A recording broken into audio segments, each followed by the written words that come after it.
오늘 말씀 같이 나누도록 하겠습니다. 나의 안에 거하라. 요한복음 15장에 있는 말씀을 가지고 하나님 말씀 증거하도록 하겠습니다. 우리는 보통 걷는 사람이 있고 그 위에 뛰는 사람이 있고 또 그 위에 나르는 사람이 있다, 이런 표현을 자주 듣습니다.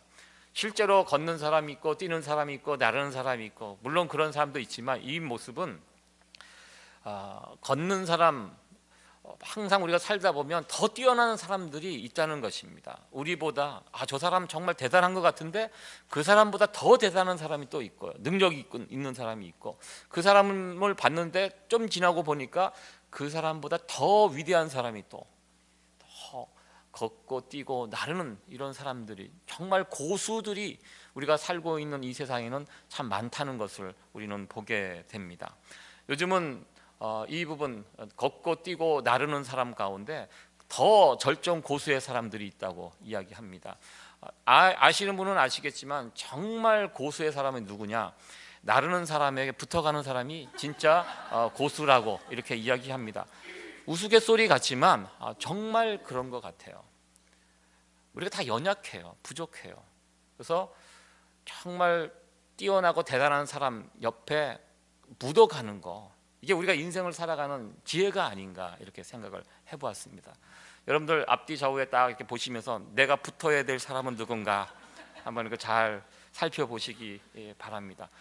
정말 중요한 것 같습니다. 누구에게 붙는가, 이게 중요합니다. 잘못 판단해서 잘못 붙었다간 같이 떨어질 수 있습니다.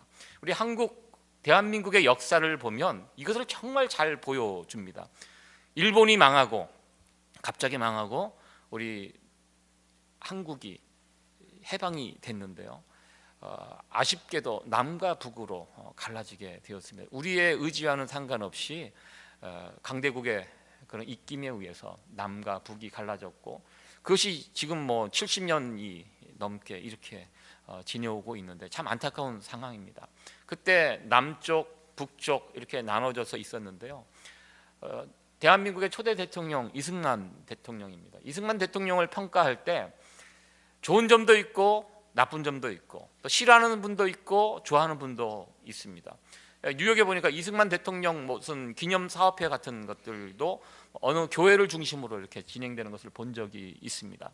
이승만 대통령에 대해서 호불호가 분명히 있지만 제가 생각하기에 정말 잘한 거 하나 꼽으라 그러면 그거라고 저는 생각합니다. 대한민국이 건국되고 어디에 붙을까? 어디에 붙는 것이 대한민국이 살 길인가? 그것을 지도자로서 정확하게 잘 판단을 했다는 것입니다. 그때 당시 국제 정세 가운데 어디에 붙을까? 그래서 이승만 대통령은 어디에 붙었습니까? 미국에 붙었습니다. 미국에 붙었고요. 그리고 북한은 누구에게 붙었습니까? 소련에게. 잘하시네요. 역사 공부를. 우리의 현대사입니다. 소련에, 중국에 붙었습니다. 그때 당시 북한은 남한보다 훨씬 잘 살았던 땅입니다. 모든 공장이 대부분의 북한 쪽에 있었고요, 수력 발전소도 그곳에 있었어요. 전기도 남쪽보다 많았고요. 경제적으로 차이가 있었는데요, 그때 그 결정이 나라의 운명을 바꿔놓은 것을 보게 됩니다. 한국이요, 잘 살게 된 게 얼마 되지 않았습니다. 남북이 갈라졌을 때 남쪽 대한민국 형편없었습니다. 동남아 사람들에게도 무시당하는 그때, 왜냐하면 국민소득이 그들보다 떨어졌습니다. 여러분들 장충체육관 잘 아시죠? 장충체육관 누가 지어줬는지 아십니까? 필리핀에서 지어줬습니다. 지금 우리는 필리핀 하면 애하지만 그때 당시 60년대 70년대 필리핀이 우리보다 훨씬 잘 사는 나라였습니다. 한국에 와보니까 너무 불쌍한 거예요. 그래서 그들이 원조해줘서 장충체육관을 지었습니다. 그게 우리나라의 현실입니다. 그랬던 나라가 지금은 완전히 달라졌고요, 지금 올해 전 세계 6위, 7위, 지금 거기를 앞다투고 있는 나라가 되었습니다. 이렇게 된 원인이 무엇인가? 저는 초대 대통령 이승만 대통령이 우리는 미국에 붙겠다, 우리같이 약소한 아무것도 없는 나라는 잘 붙어야 된다, 지도자로서 아주 정확한 판단을 해서 미국에 붙었고요, 북한은 그때 당시 강대국이었죠. 소련, 중국에 붙었습니다. 그러나 그 결과가 나중에 어떻게 됐습니까? 북한은 이제 정말 세상에서 못 사는 나라가 되었습니다. 여러분들 북한 사람들, 이북 사람들 대단한 분들입니다. 한국에 내려오신 이북 오도민들 이렇게 보시면 다 똑똑하고 부지런하고 생활력 정말 강하십니다. 대부분 내려오신 분들 다 성공하셨어요. 그래서 이북 오도민 회라고 보면 그 굉장한 큰 세력을 가지고 영향력을 행사하고 내려오셔갖고 성공하신 분들이 얼마나 많아요. 그분들이요 못 살 수 없는 분들입니다. 그런데 잘못 지도자가 선택을 하는 바람에 우리는 소련, 중국에 붙겠다 그렇게 붙어갖고 온 국민들을 힘들게 하고 굶어 죽이는 그런 비참한 결과를 갖게 되었습니다. 무엇이 문제입니까? 잘못 붙었다는 것입니다. 그러니까 우리가 어디에 붙어야 하는가 이게 굉장히 중요한 문제라고 생각합니다. 오늘 말씀을 들으시면서 여러분들 다짐하세요. 나는 누구에게 붙을까? 기도하시면서 잘 선택하시고 붙으시기 바랍니다. 제가 오늘 정말 우리가 붙어야 될 분 한 분을 소개하려고 합니다. 누굴까요? 예수님. 예, 잘 알고 계십니다. 우리가 예수님께 붙어 있는 거 이게 오늘 설교의 주제입니다. 정말 중요한 부분입니다. 예수님께 붙어 있는 인생, 이 세상 가운데 고수로 살아갈 수 있는 사람이 될 수 있다는 것입니다. 예수님께 붙어 있는 인생이 가장 행복한 인생임을 저는 믿습니다. 오늘 말씀을 통해서 여러분들 진지하게 한번 고민을 해보시기 바랍니다. 나는 지금 예수님에게 붙어 있는 사람인가? 오늘 주일날 이렇게 나오신 분들 좀 여러 가지 불편한 점이 있어요. 그러나 다 해치고 여기까지 오신 분들 주일날 이 시간에는 여러분들 주님께 붙어 있는 사람인 줄 믿습니다. 예. 그런데 주일 예배 마치고 이 교회 문을 나갈 때도 붙어 있는지, 그때도 거기서부터가 집에 돌아갔을 때도 내가 예수님께 붙어 있는지, 여러분은 일터에 나가셔서 일하실 때도 예수님에게 붙어 있는지, 여기에 저희들이 이제 질문을 해 볼 수 있다는 것입니다. 여러분들은 지금 예수님께 잘 붙어 계십니까? 요한복음 15장은 유명한 포도나무 비유가 나와 있습니다. 이 포도나무 비유 예수님께서 언제 말씀을 주셨냐면 이 포도나무 비유를 말씀하시고 하루 뒤에 십자가에 달려 죽으십니다.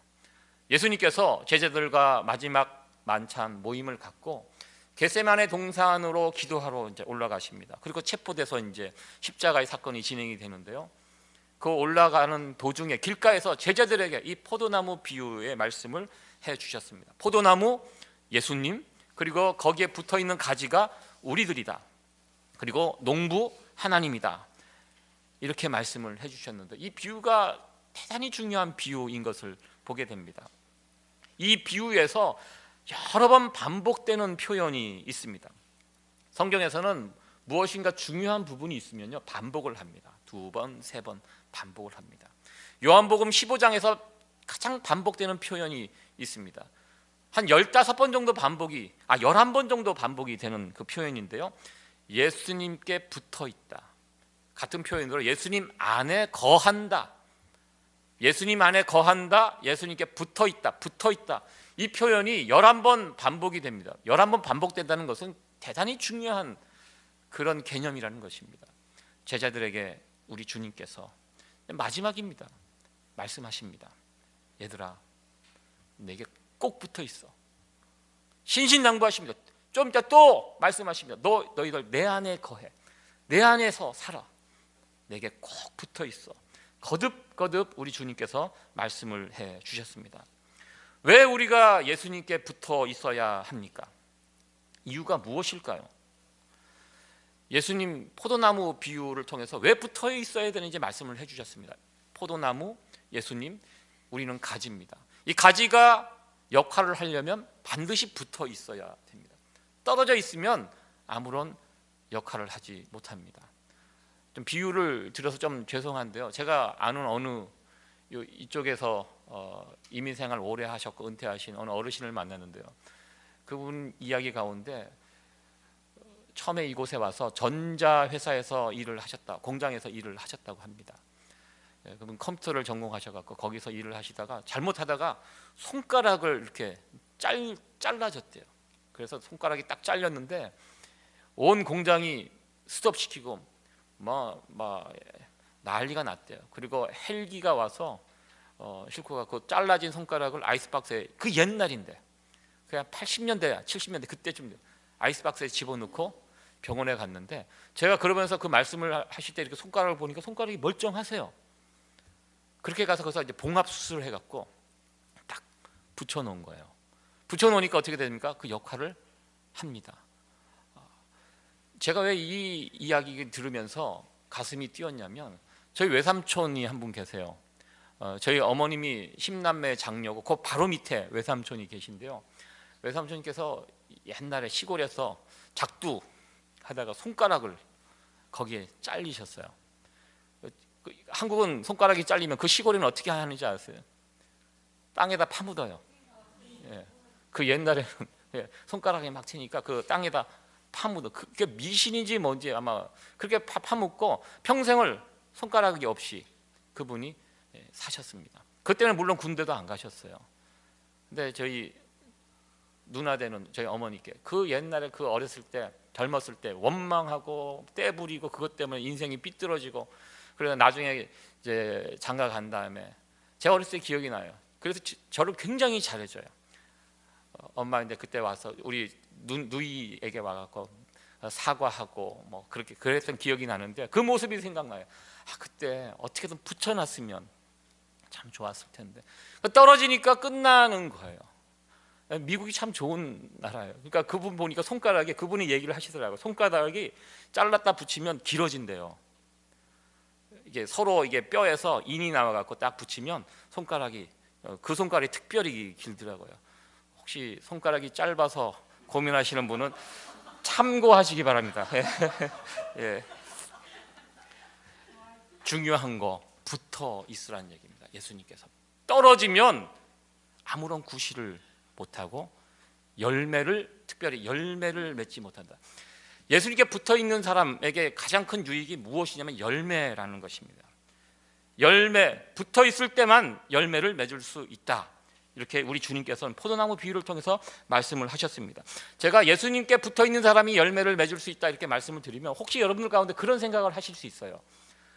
목사님, 예수님 안 믿어도 풍성한 열매를 맺고 사는 사람들이 얼마나 많은데요. 예수님 믿어도 열매 없이 살아가는 사람들이 또한 얼마나 많은데요. 속으로 그런 질문, 의문을 가지는 분들이 있을 수도 있습니다.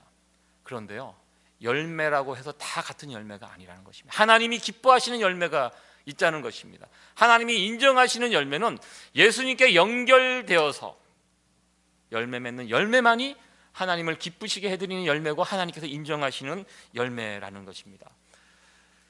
우리 15장 4절에 있는 말씀 같이 다시 한번 또 여러 번 우리가 반복해서 읽을 건데요, 다시 한번 읽어보도록 하겠습니다. 열매에 관한 이야기인데요. 시작. 내 안에 거하라, 나도 너희 안에 거하리라. 가지가 포도나무에 붙어 있지 아니하면 절로 과실을 맺을 수 없음 같이 너희도 내 안에 있지 아니하면 그러하리라. 예, 아멘. 참 중요한 말씀입니다. 중국에 청일 전쟁이 있었을 때, 청나라, 중국 전에 청나라였죠. 청나라와 일본이 전쟁을 했습니다. 누가 이겼죠? 일본이 이겼습니다. 일본이 이겼고, 이 전쟁이라는 것이 그렇습니다. 전쟁이 끝나면 항상 누가 남냐면 수많은 힘없는 어린아이들, 부모가 다 죽었기 때문에 고아들이 많아요. 중국의 전쟁이 끝나고 그 안에 선교사님들이 들어가서 보니까요, 얼마나 많은 비참한 고아들이 있는 것을 보고 안타까운 마음으로 그 땅에, 중국 땅에 기독교 국제 아동 기금이라는 단체가 중국 땅에 세워지게 되었습니다. 그래서 처음 출발할 때 목사님이, 선교사님이 그 일을 시작하셨습니다.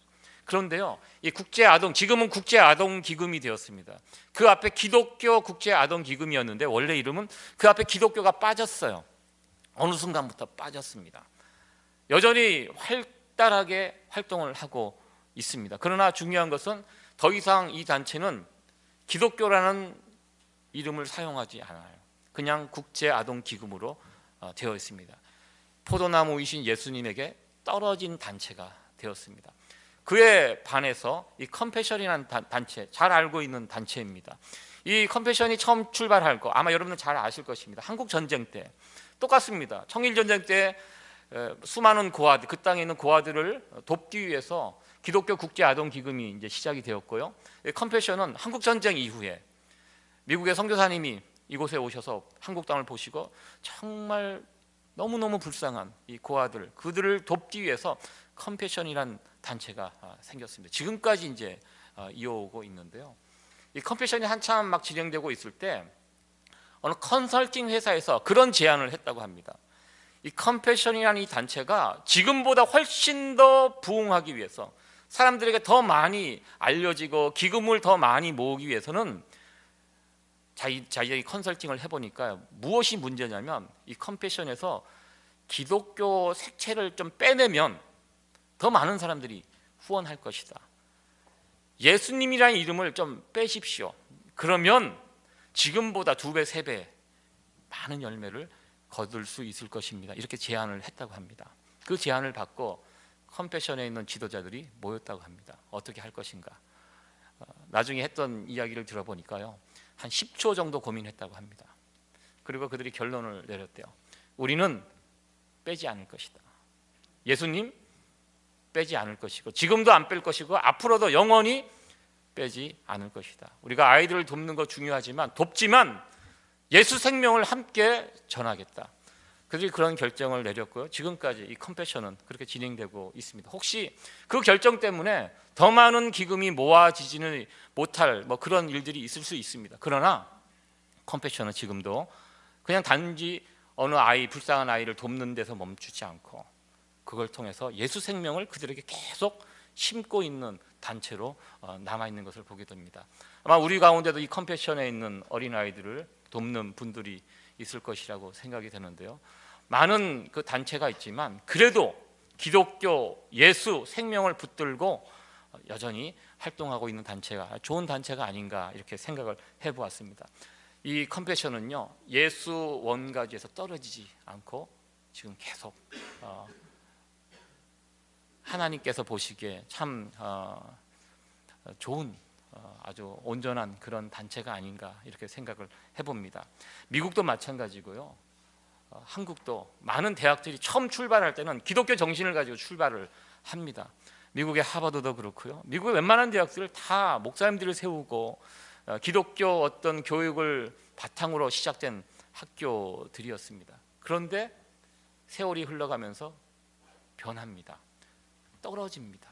점점 멀어지는, 외형적으로는 크게 자랐을지 모르지만 한국의 연세대학교, 이화여대 다 기독교 정신을 가지고 출발하지 않았습니까?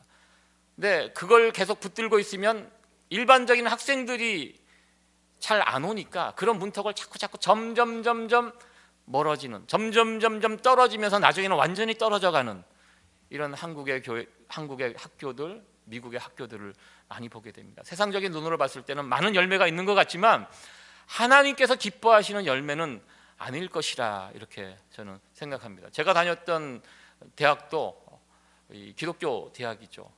일주일에 4번씩 체프를 드렸습니다. 주일날 예배 드리고요, 월요일날 하루 체프를 얻고 화수 목금 4번에 걸쳐서 체프를 드렸습니다. 체프를 빠지면 다음 학년으로 넘어가지를 못해요. 예를 들어서 30번 체플이 있으면 20번 정도, 3분의 2는 참석을 해야 돼요. 그게 있습니다. 커트라인이 있어요. 철저하게 했습니다. 그래서 거기에 참석하지 못한 이 횟수가 안 된 사람들은 따로 모았어요. 참고로 저는 거기 한 번도 들어간 적이 없습니다. 따로 모아갖고 일주일 동안 기도문 보내갖고 그 시간을 채우게끔. 학생들이 입이 뭐같이 나와요. 우리를 뭘로 보고, 애들도 아니고 매일 예배가 말이 되냐. 그리고 막 거기 전도사님들도 있고 하지만 그렇게 했어요. 그러면서 기독교 정신을 계속 지켜가는 학교가 있고요.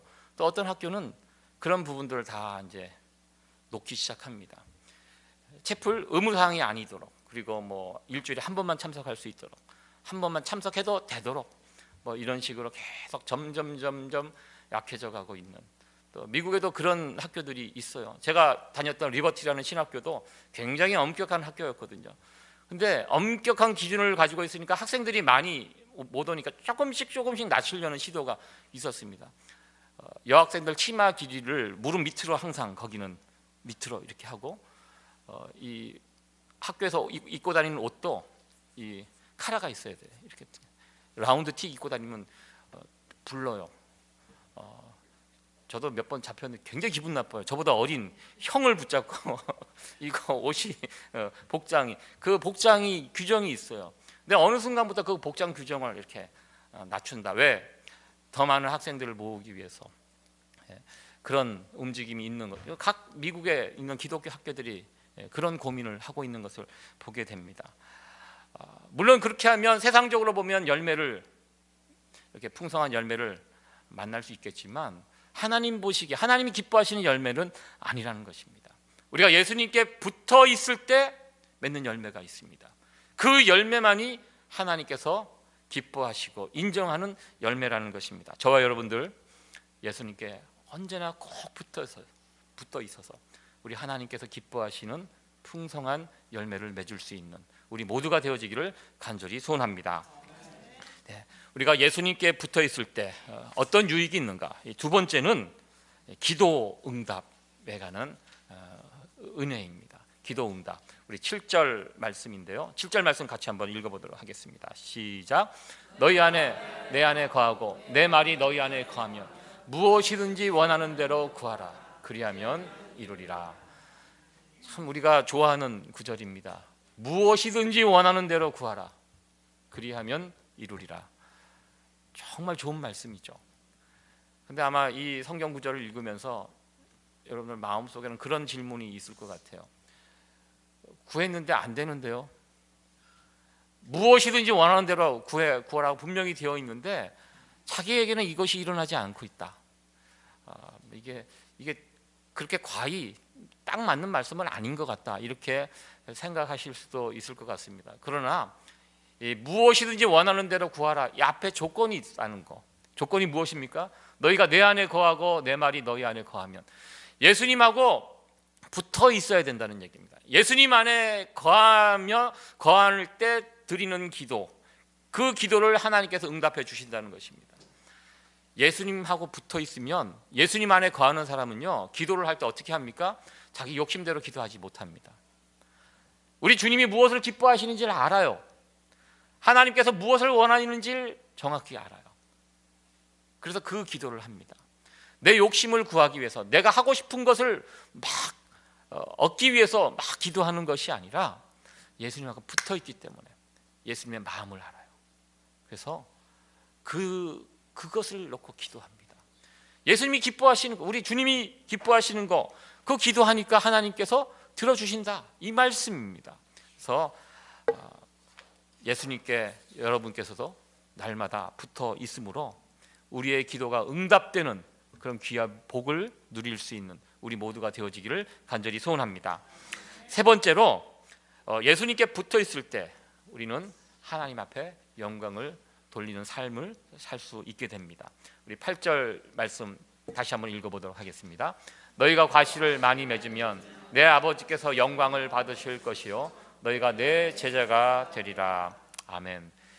영광에 대해서 이야기합니다. 우리 교회 다니는 분들 이 영광에 대해서, 하나님의 영광을 위해서 산다, 좀 추상적인 이야기 같아요.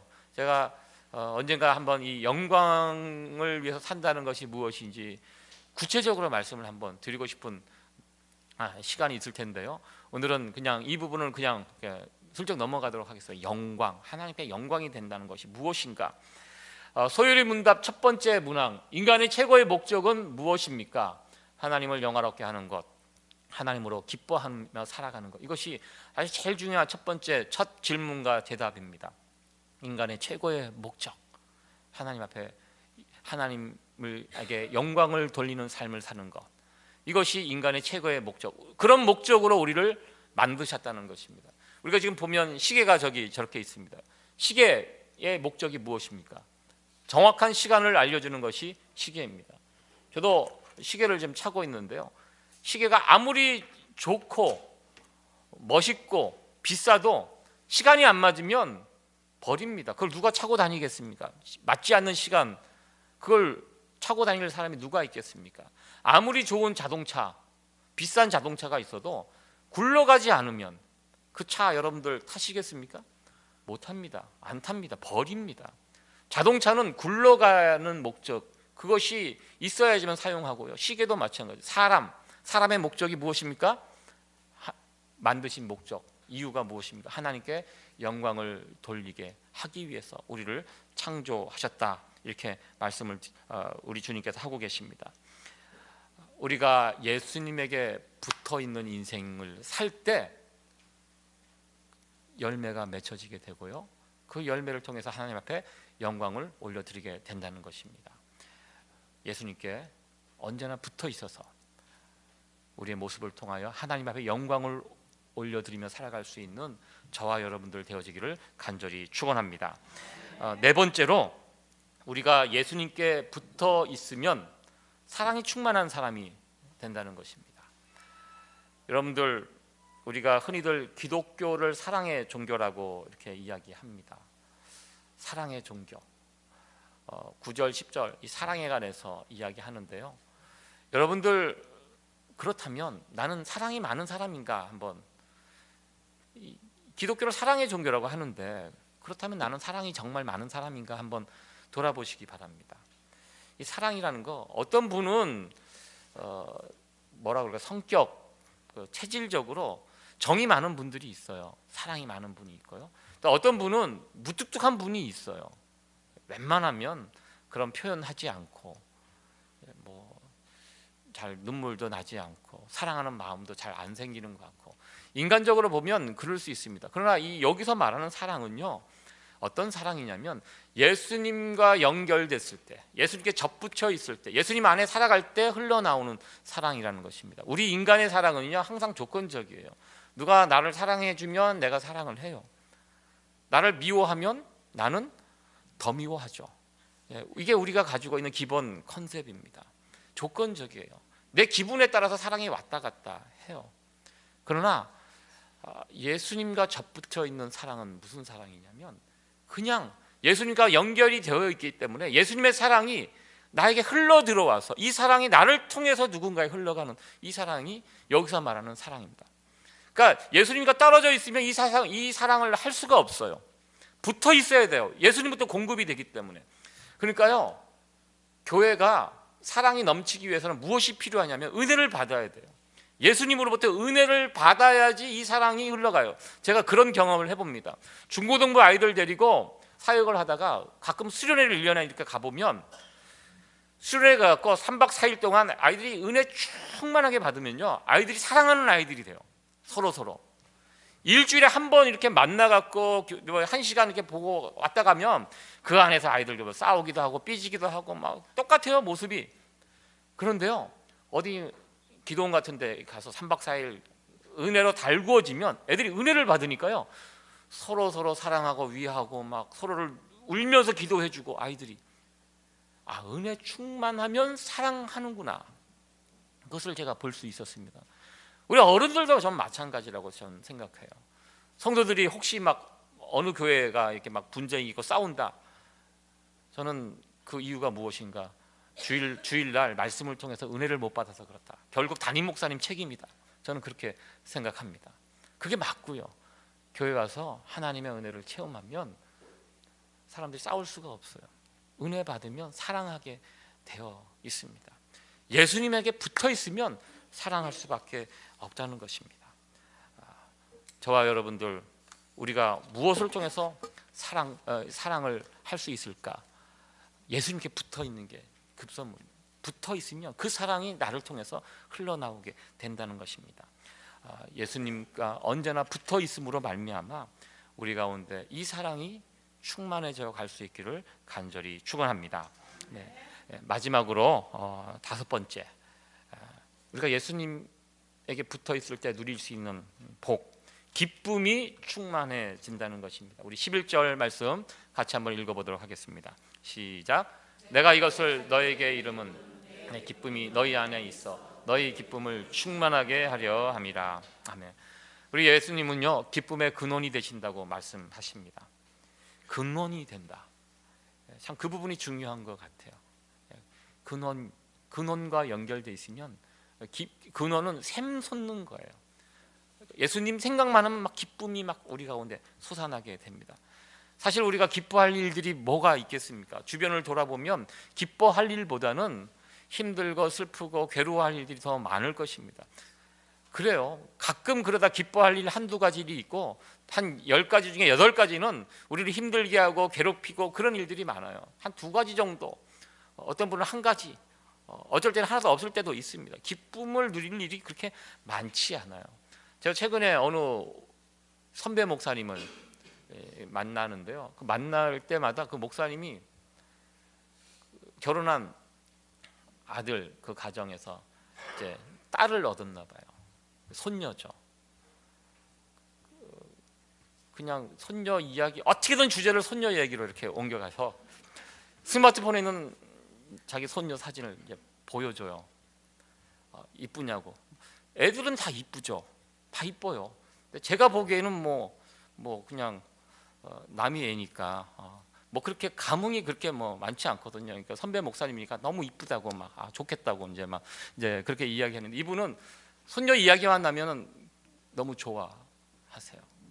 그러니까 할아버지 할머니의 사랑이 더 큰 것 같아요. 보면 제가 이렇게 돌아보면 제 아들을 낳고 키울 때 그렇게 이뻐하고 기뻐하지는 못했던 것 같아요. 정신 없으니까요. 그렇잖아요. 30대 초반에 인생에 대해서 뭘 알겠습니까? 정신없이 나도 크기 바쁜데, 예? 애도 키워야 되고 정신 없잖아요. 막 힘든 일도 많고 막 그러면서 지금 생각해 보면 그때 더 이뻐해주고 더 이 아이들과 그 유년 시간을 보냈으면 참 좋았을 텐데, 그런 아쉬움이 있어요. 그러니까 그런 세월을 지나가서 할아버지 할머니가 됐을 때 너무 이쁜 거잖아요. 다 알잖아요. 이게 얼마나 이쁜지. 그러니까 거기 쏙 빠지시는 거예요. 그 목사님도 목회가 뭐 쉽겠습니까? 목회하다가 힘들어도 그 아이 생각하면 그냥 일단 웃음이, 미소가 기쁘고, 우리 중에도 할아버지 할머니 계시잖아요. 그렇잖아요. 다른 일 복잡해도 애들 생각만 하면 너무 힘이 나고 즐겁고, 이게 이제 기쁨의 근원이라는 것입니다. 아이 생각만 하면 다른 거 다 잊혀지고, 예수님이 기쁨의 근원이라는 것입니다. 예수님 생각만 해도 좋은 거예요. 막 힘들고 괴롭고 나를 주저앉히는 일들이 있지만 그럼에도 불구하고 예수님 생각만 하면, 예수님 이름만 불러도, 예전에 그 랭캐스터에서 영화 그 드라마 그 지저스라는 뮤지컬 우리가 같이 봤잖아요. 그 지저스라는 영문 그 스크린에 크게 탁 뜨는데 벌써 은혜가 되더라고요. 예수님 이름만 이렇게 탁 화면에 떴는데도 벌써 마음이 뭉클해지고 무엇인가 채워지는, 예수님만 생각해도 즐겁고 기쁜, 이 기쁨의 근원이 우리 예수님이기 때문입니다. 이 기쁨을 누가 누리는가? 예수님과 연결된 사람이 누린다는 것입니다. 떨어져 있는 사람은 몰라요. 연결된 사람, 저와 여러분들 예수님 꼭 연결돼서 꽉 붙어서 예수님 안에 살면서 이 기쁨을 날마다 누리며 살아갈 수 있는 저와 여러분 되기를 간절히 축원합니다. 네. 오늘 이 5가지 열매, 기도 응답, 하나님께 영광, 사랑 충만, 기쁨 충만, 우리가 예수님께 붙어 있을 때 누리는 은혜들에 대해서 간단히 살펴보았습니다. 마지막으로 여러분들에게 말씀을 드립니다. 그렇다면 나는 이런 은혜들을 지금 누리고 있는가? 우리 자신에게 질문을 해보기를 원합니다. 우리가 포도나무 대신 예수님 연결되어 있다면 우리가 다 누리는 것들입니다. 그런데 지금 나는 이것을 누리고 있는가? 예전에는 누렸는데 점점점 이거 부분이 누리는 이런 은혜들이 자꾸 축소되고 약화되고 어쩔 때는 끊어지고, 이런 모습은 나에게 없는가? 신앙생활을 하고 있는데, 예수님을 믿고 있는데 점점 더 좋아져야 되는데 활력은 잃어가고 사그러들고 영적인 어떤 우울증 이런 것이 찾아오고, 여러분들 어떠하십니까?